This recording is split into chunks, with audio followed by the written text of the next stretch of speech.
সন্তান বাবা মায়ের কথা না শুনলে সেই কষ্ট কতটা গভীর। আজ আমরা শুনবো লুৎফর রহমান ও তার দুই ছেলের হৃদয় ছোঁয়া গল্প।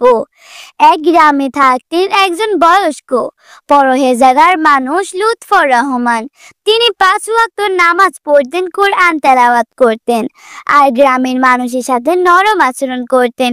কিন্তু তার দুই ছেলে আরিফ আর ফাহিম বাবার একটাও কথা শুনতো না। বাবা প্রতিদিন তাদেরকে ভালো কিছু শেখাতে চাইতেন।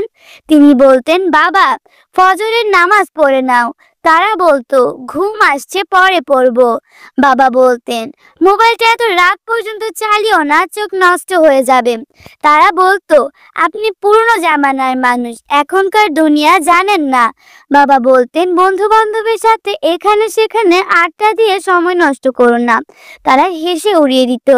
লুৎফর রহমান খুব কষ্ট পেতেন, তবুও তিনি ছেলেদের উপর রাগ ঝাড়তেন না। রাতে তাহাজ্জুদ পড়ে আল্লাহর কাছে কেঁদে বলতেন, ইয়া আল্লাহ, আমার সন্তানদের হেদায়েত দাও। আমি যা পারি করছি, এখন তুমি তাদের অন্তর নরম করে দাও। একদিন গ্রামের মসজিদে একজন বুজুর্গ আলেম এলেন। খুতবায় তিনি বললেন, হে মুমিনগণ, আল্লাহ বলে, হে আমাদের প্রভু, আমাদের স্ত্রী ও সন্তানদের পক্ষ থেকে আমাদেরকে চক্ষু শীতলতা দান করুন। আর আল্লাহ বলেছেন, তোমাদের ধন সম্পদ ও সন্তান তোমাদের জন্য পরীক্ষা।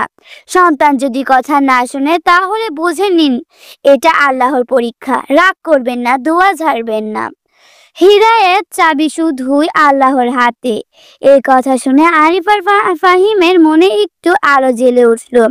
তারা বুঝলো তাদের বাবা কত কষ্ট পায়। কিন্তু গল্পের মোড় বদলানো খুব দ্রুত। কিছুদিন পর লুৎফর রহমান হঠাৎ অসুস্থ হয়ে পড়লেন। ডাক্তার এসে বললেন, এখন আর বেশি দিন নেই। এই কথা শোনার পর দুই ছেলের বুক ভেঙে গেল। তারা বাবার পাশে বসে কাঁদতে লাগলো। বাবা দুর্বল গলায় বলল, বাবারা, আমি কখনো তোমাদেরকে বকিনি, জোর করিওনি, শুধু দোয়া করেছি।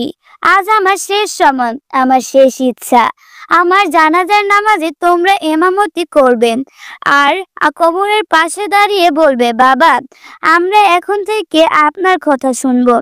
এই কথা শুনে দুই ছেলে কান্নায় ভেঙে পড়ল। তারা হাতে হাত রেখে বলল, বাবা আমাদের ক্ষমা করুন, আজ থেকে আমরা আপনার প্রতিটি কথা শুনব। কয়েকদিন পর লুৎফর রহমান ইন্তেকাল করলেন। গ্রামের হাজার হাজার মানুষ জানাজায় এলো। আরিফ আর ফাহিম দুজনেই বাবার জানাজার ইমামতি করলেন। তারপর বাবার কবরের পাশে দাঁড়িয়ে তারা জোরে বলল, বাবা আমরা এখন থেকে আপনার কথা শুনবো। আল্লাহ আপনাকে জান্নাতুল ফেরদাউস দান করুক। সেই দিন থেকেই দুই ছেলে জীবন পাল্টে গেল।